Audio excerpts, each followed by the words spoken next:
The Galactic Council chamber on Xylos Prime shimmered with cold light, its walls made of polished obsidian that reflected the tense faces of delegates from 6 starfaring species. Tall, slender Varelians stood with arms crossed, their silver robes rustling softly. Hulking Cathari diplomats sat like stone statues, their armored hides gleaming under the soft glow of ceiling panels. Smaller species, avian Xenthar, amphibious Molochs, and insectoid Drune, hovered or perched near their assigned stations, all waiting for the session to begin.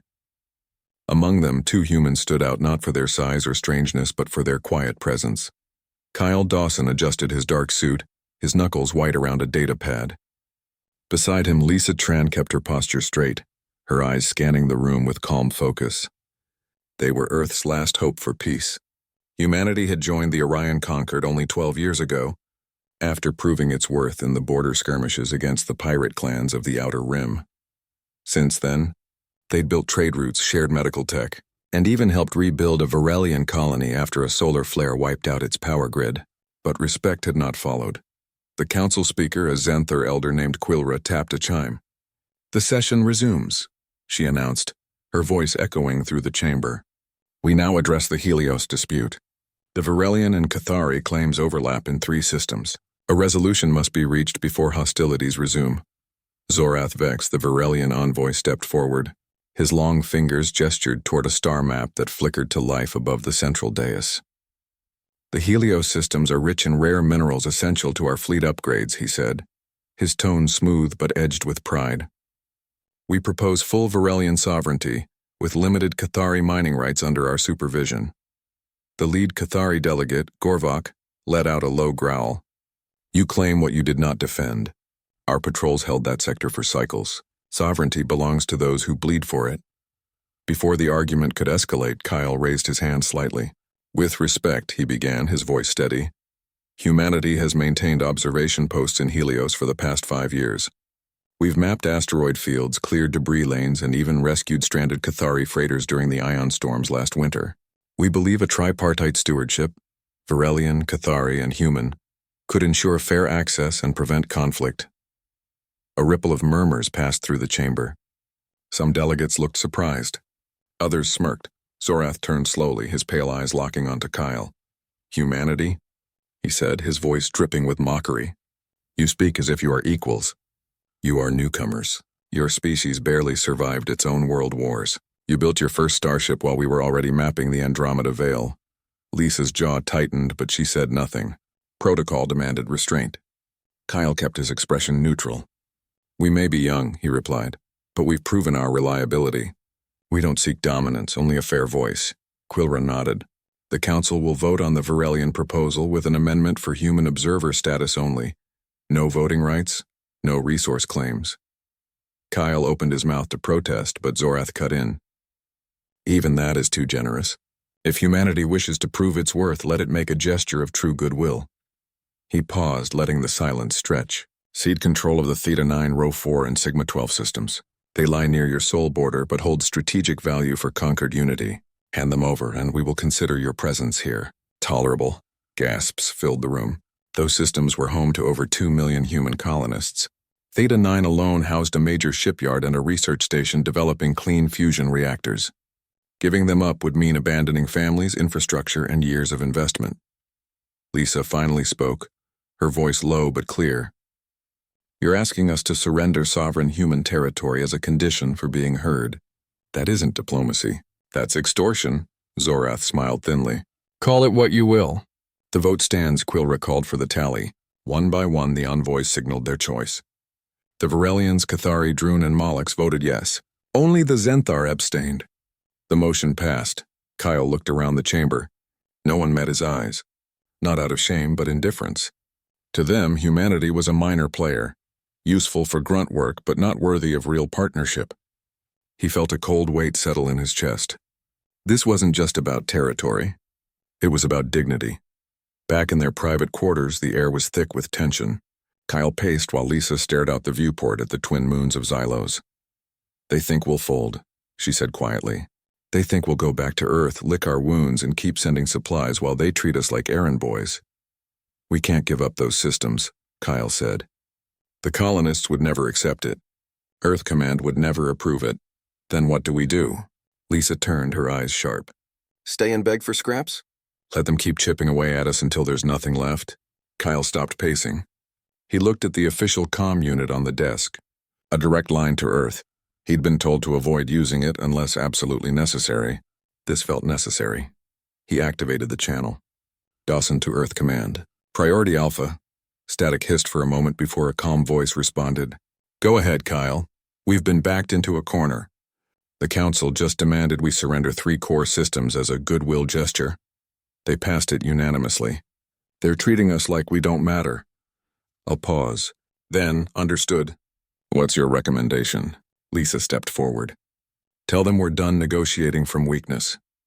Kyle took a breath.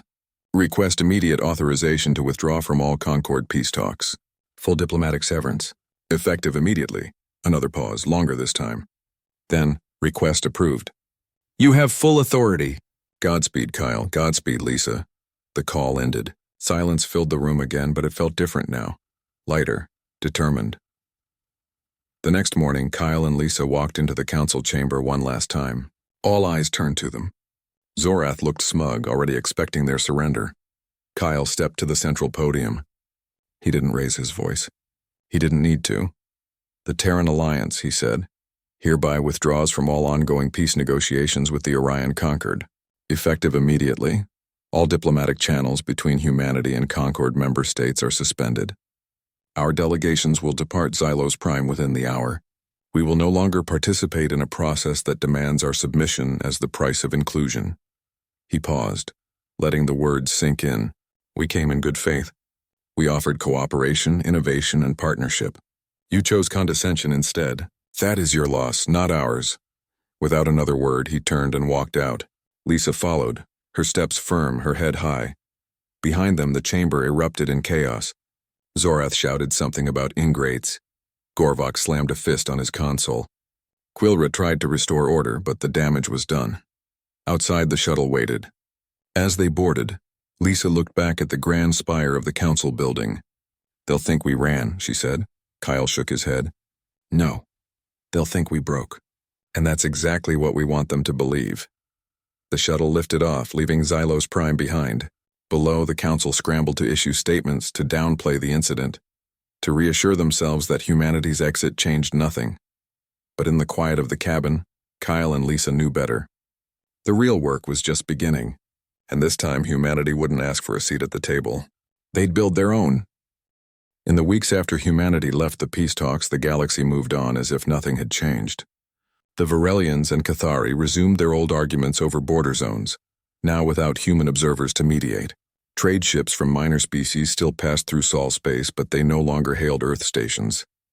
No one expected a reply. The Concord assumed humanity had slunk back to its home system, nursing its pride in staying out of galactic affairs. They were wrong. On Mars, inside a buried command center beneath the red plains of Tharsis, Nate Brooks stood before a massive screen showing live feeds from shipyards orbiting Luna, Titan, and Ceres. His uniform was worn at the edges, his eyes tired but sharp. Beside him, Maya Ruiz tapped commands into a floating console, her fingers moving fast. She was young, barely 30, but she had designed half the neural sync targeting systems now being installed across the fleet. They think we're hiding, Nate said, watching as robotic arms welded new armor plates onto the hull of the Aegis Dawn. Let them. Maya didn't look up. We're not hiding. We're upgrading. Every freighter, every patrol cutter, every orbital defense platform, being rewired, refitted, reloaded. By next month, even our garbage scows will have slipstream comms and shield harmonics that can confuse Cathari scanners. Nate nodded. Earth Command had given them full authority after the withdrawal. No more committees. No more diplomats slowing things down. Just engineers, pilots, and soldiers working in silence. The public was told it was routine maintenance. But everyone knew better. You didn't retrofit a civilian cargo hauler with quantum entanglement relays just to send birthday messages. Back on Earth, cities hummed with quiet purpose. Factories that once made consumer goods now produced microfusion cells and AI cores. Schools taught kids basic astrogation alongside math. Even farmers in the Midwest used drone swarms linked to military-grade navigation nets. It wasn't fear that drove them, it was resolve. They had been dismissed, mocked, and pushed aside. Now they would speak in a language the conquered understood. Capability. Lisa Tran stood on the observation deck of Lunar Command, watching a fleet of retrofitted destroyers drift into formation. Her uniform was different now. Darker, sharper, with no diplomatic insignia. She was no longer an envoy. She was a strategist.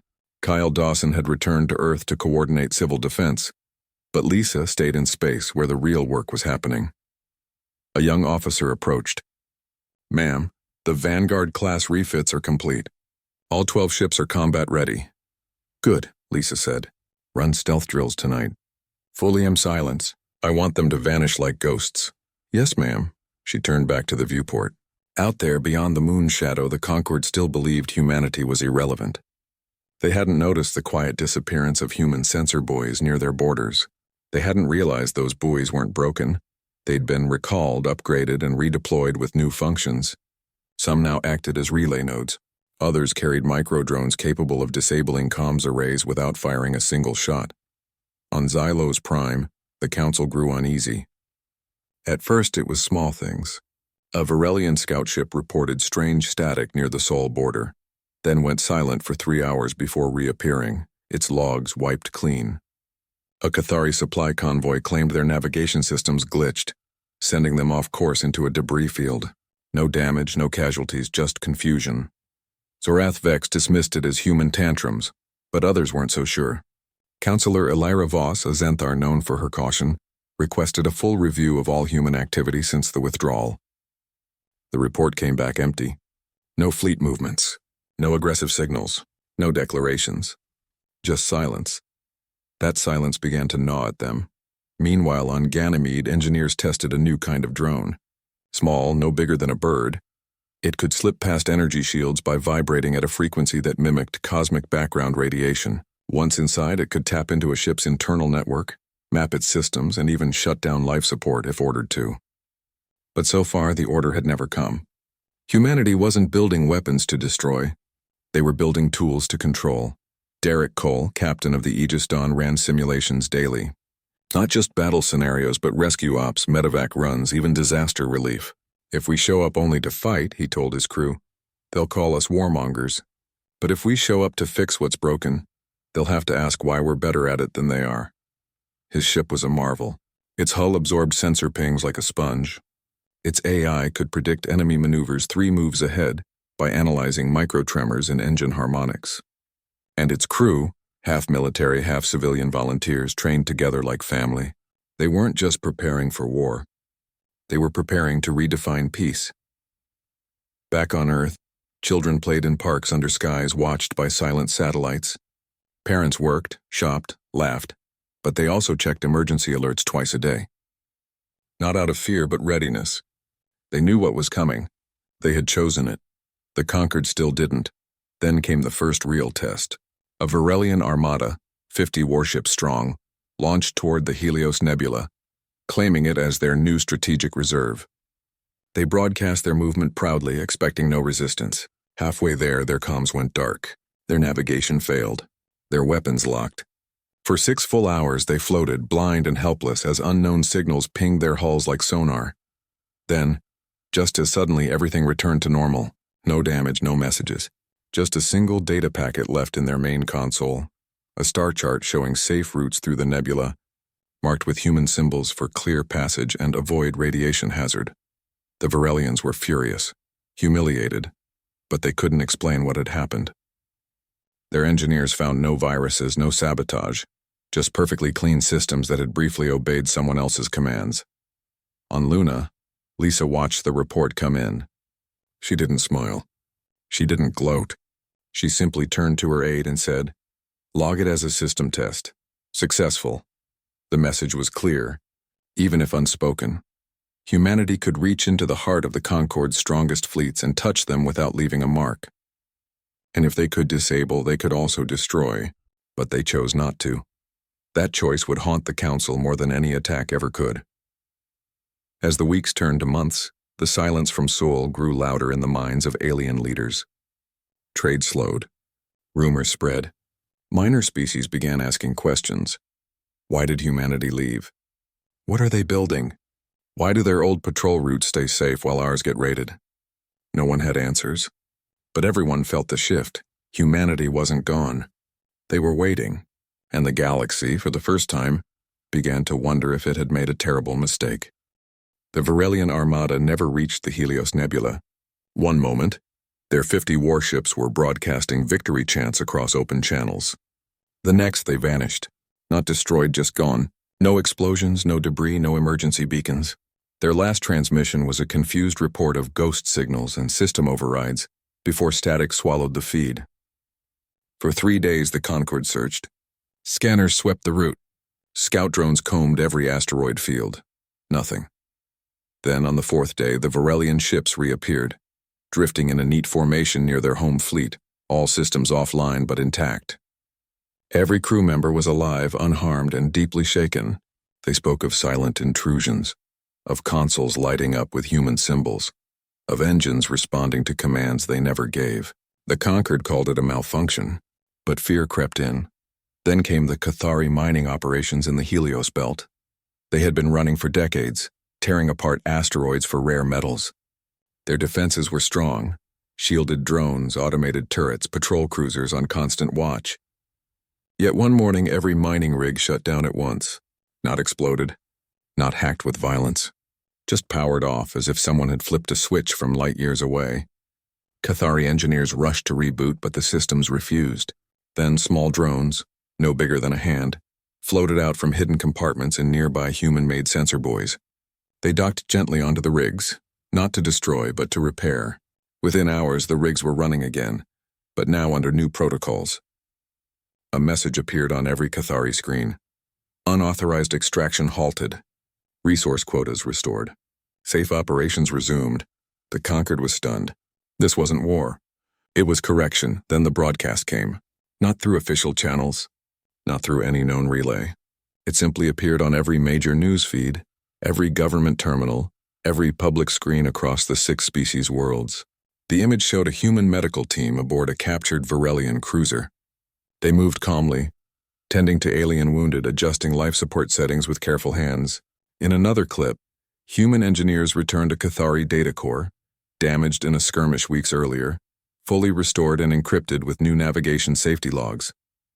A human voice spoke calm and clear in 6 translated languages. "We offered peace. You chose arrogance. Now you'll learn the cost of underestimating us." Panic spread faster than any fleet could fly. The Varelians demanded immediate retaliation. The Cathari called for a full blockade of Sol space, but their own admirals hesitated. How do you fight an enemy that disables your ships without firing? That heals your wounded after stopping your aggression? That returns your stolen data with improvements? On Xylos Prime, the council chamber was in chaos. Zorath Vex slammed his fist on the table. "This is humiliation. We must strike now before they grow bolder." Counselor Elira Voss stood slowly. "Strike with what? Our fleets can't even detect their approach. Our shields don't stop their drones. Our comms obey their signals before ours. We are not facing an enemy. We are facing a force that sees us as children playing with fire." No one argued. The truth hung in the air like smoke. Meanwhile, near the edge of known space, Captain Derek Cole guided the Aegis Dawn through a quiet asteroid field. His ship was dark. No lights, no emissions, no signature. On his screen, a pirate fleet gathered near a helpless Mollux freighter. The pirates, mostly ex-Cathari mercenaries, had long been tolerated by the Concorde as a way to keep minor species in line. But today they had picked the wrong target. "Lock neural sync on all pirate vessels," Derek said.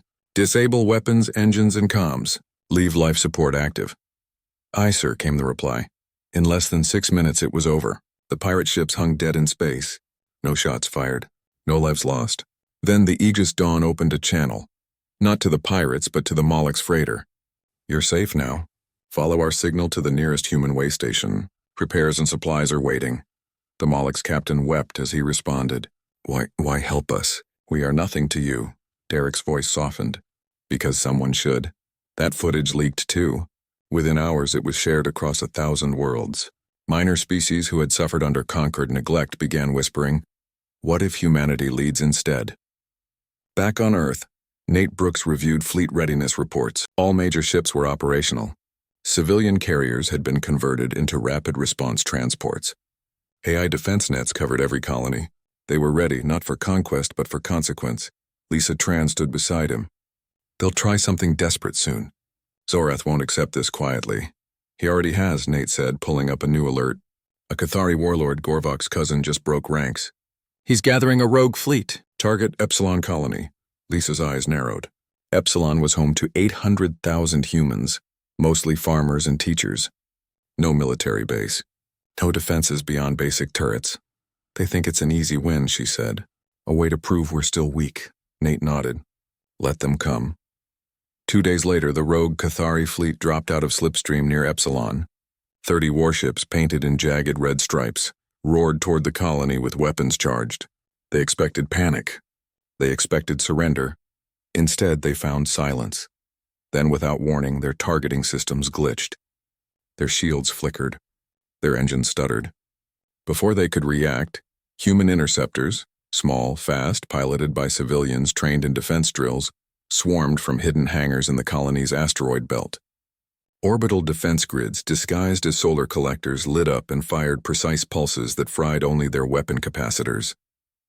AI-guided drones latched onto command bridges and played calming frequencies, enough to confuse, not harm. Within minutes, the Cathari fleet was disabled. Not destroyed, just stopped. Then human medships arrived. They docked with the largest Cathari vessel and boarded, not with soldiers, but with doctors and engineers. They treated the wounded, stabilized failing systems, and even shared coolant reserves to prevent reactor meltdowns. The warlord, bruised and furious, demanded to speak to a human commander. Lisa Tran appeared on his view screen. You could have killed us, he growled. We could have, she replied. But we don't punish the reckless with more recklessness. We show them a better way. The warlord had no answer. When news of Epsilon reached the Concord, something broke inside them. Not their pride, though that was gone, but their certainty. They had believed strength meant force. Humanity showed them strength meant control. Mercy. Precision. Choice. Zorath Vex sat alone in his quarters, staring at the footage of human medics helping his own species prisoners. For the first time, he felt small. And across the galaxy, worlds that had never mattered before began to hope. Humanity hadn't returned with fire. They had returned with proof. And proof, it turned out, was louder than any weapon. After the Epsilon incident, the galaxy held its breath. No one attacked. No one declared war. Instead, a strange quiet settled over the Orion Concord. The Varelians stopped boasting in public forums. The Cathari recalled their border patrols. Even the pirate clans vanished from trade lanes as if afraid to draw human attention. Humanity did not chase them. They did not gloat. They simply stayed where they were, watching, waiting, and helping. Human ships began appearing near troubled systems. Not in fleets, but alone. A single cruiser would drift near a Zenthar food convoy that had been harassed by raiders. The raiders would vanish before they could strike. No one saw how. The Zenthar would find their cargo intact, and a small data chip attached to their hull with updated threat maps and shield frequency tips. In the Moloch swamps, where a plague had wiped out 3 villages, a human medical frigate arrived without warning. It dropped off clean water purifiers, antiviral drones, and gene-match treatments, all free. When the Moloch's elder asked why, the human doctor only said, "Because no one else did." The Concord watched, confused. This was not the behavior of a species preparing for war. It was the behavior of one building something new. On Xylos Prime, Counselor Elira Voss grew tired of waiting. She sent a private message through an old emergency channel, one used only during the border skirmishes. To her surprise, it was answered within minutes. Not by a general or a politician, but by Lisa Tran herself. They met on Station Theta 7, a neutral outpost near the edge of Sol space. Elira arrived in a modest shuttle, her robes plain, her guards left behind by her own order. Lisa waited in the observation lounge, wearing a simple gray uniform with no rank insignia. "You came alone," Lisa said. "I had to see for myself," Elira replied. "Are you trying to replace the Concord?" "No," Lisa said. "We're trying to fix it. You built a system that only serves the strong. We're showing what happens when you protect the weak, too." Elira looked out the viewport. A human freighter was helping a damaged Droon vessel dock safely. The Droon were one of the smallest Concord species, often ignored. Yet here they were, treated with care. Zorath says you're manipulating us, Alara said quietly. That this kindness is a trap. Lisa shook her head. There's no trap. We feed your prisoners. We return your tech. We stop pirates without killing them. If that's manipulation, then maybe the galaxy needs more of it. Alara was silent for a long time. Then she asked, what do you want? Nothing you haven't already refused, Lisa said. A seat at the table. Not as beggars. Not as servants. As equals. Back on Xylos Prime, Alara shared nothing of the meeting.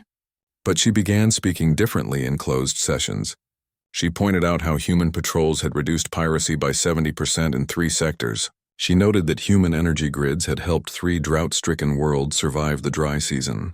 She reminded them that when the Cathari warlord attacked, humanity saved his crew instead of executing them. Slowly, doubt took root. Meanwhile, Captain Derek Cole received new orders. The Aegis Dawn was to patrol the Helios belt, not to enforce but to assist. When a Varelian mining ship suffered a reactor leak, Derek's crew sealed the breach and shared coolant formulas that cut repair time in half. The Varelian captain, once a loud critic of humanity, sent a personal thank you message. It was the first time a Varelian officer had ever addressed a human by name without mockery. On Mars, Nate Brooks oversaw the final phase of the fleet upgrade. Every ship now ran on shared AI protocols, allowing instant coordination without radio signals. Civilian ships carried emergency medbays and rescue pods. Even farming drones on distant colonies could be repurposed as sensor scouts in minutes. Humanity wasn't just ready for war. They were ready for anything. Kyle Dawson, now leading Earth's Civil Coordination Council, traveled to colony worlds. He didn't give speeches. He listened. He sat with farmers in Epsilon's fields, with teachers in Luna's schools, with engineers on Titan's ice plains. He asked what they needed. Then he made sure they got it. The message was clear. Humanity protected its own, but it also honored its promises. The conquered noticed. Minor species began sending quiet requests for aid, not through official channels, but through backwater comms, coded messages, even handwritten notes carried by traders. Humans always responded, sometimes with supplies, sometimes with advice, always with respect. Then came the incident on Row 4, the very system the conquered had demanded humanity surrender. Pirates, backed by a rogue Varelian faction, seized the orbital station and took colonists hostage. They demanded ransom and recognition. The conquered debated for days. The Varelians claimed it was an internal matter. The Cathari said they lacked resources. The Zenthar called for patience. Humanity acted in hours. 3 human cutters dropped out of slipstream. No warnings, no demands. They disabled the pirate ships with EMP pulses that left life support running. Boarding teams, half military, half volunteer medics, secured the station in under 20 minutes. All hostages were freed. The pirates were sedated, not shot, and handed over to the nearest Zenthar justice hub with full evidence logs. When the Concord demanded an explanation for the unauthorized intervention, Kyle Dawson gave a simple reply. Row 4 is human territory. We protect our people, always, no one argued. Not even Zorath. That night, Alara Voss sent another message. This time it was public. She stood before the full council and said, "We spent cycles measuring strength by firepower. Humanity measures it by who they lift up. We were wrong to dismiss them. And if we do not change, we will be left behind." The chamber was silent. Not the silence of shock, but of realization. Zorath did not speak. He simply turned and walked out. In the weeks that followed, something new began to grow. Not fear, not obedience, but trust. Minor species asked human engineers to help upgrade their grids. The Molochs invited human doctors to train their healers. Even a Cathari border post requested joint patrols after a pirate sighting. Humanity did not rush in. They moved slowly, carefully, always asking before acting. They knew trust was fragile, and for the first time the galaxy saw them not as newcomers, but as guardians. Lisa Tran stood on the bridge of the Aegis Dawn, watching a Zenthar freighter safely pass through a once dangerous corridor. She didn't smile. She didn't need to. The work spoke for itself. The conquered had wanted humanity to prove its worth. Now they were learning what that worth truly meant. The final test came not from the conquered, but from its shadows. A Cathari warlord named Vorak, furious at his people's growing respect for humanity, gathered a stolen fleet of old warships and broken mercenaries. He claimed Earth's outer colonies were weak, soft, and ripe for conquest. He promised his followers glory and loot.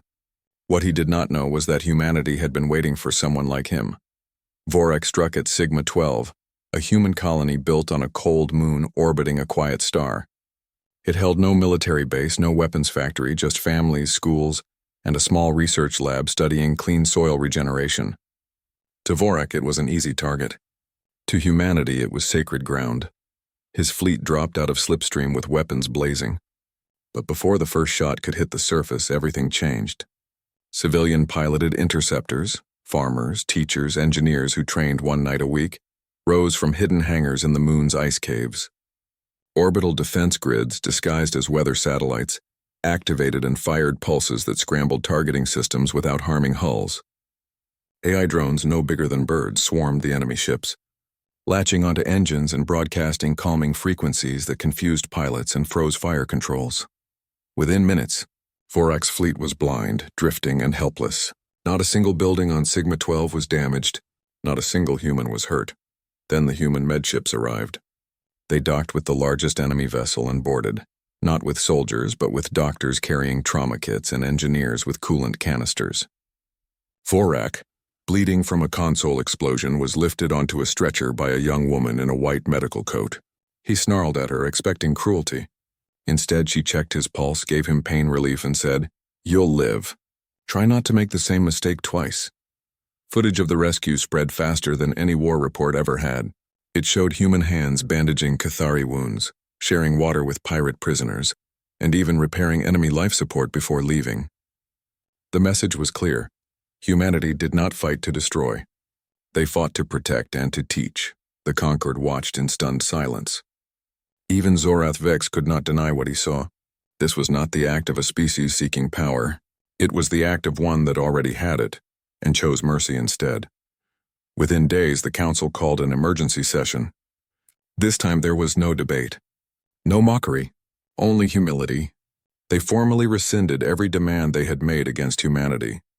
They returned all disputed claims, and they issued a new proposal, a reformed council co-led by humanity and the original 6 species, with equal voice for all.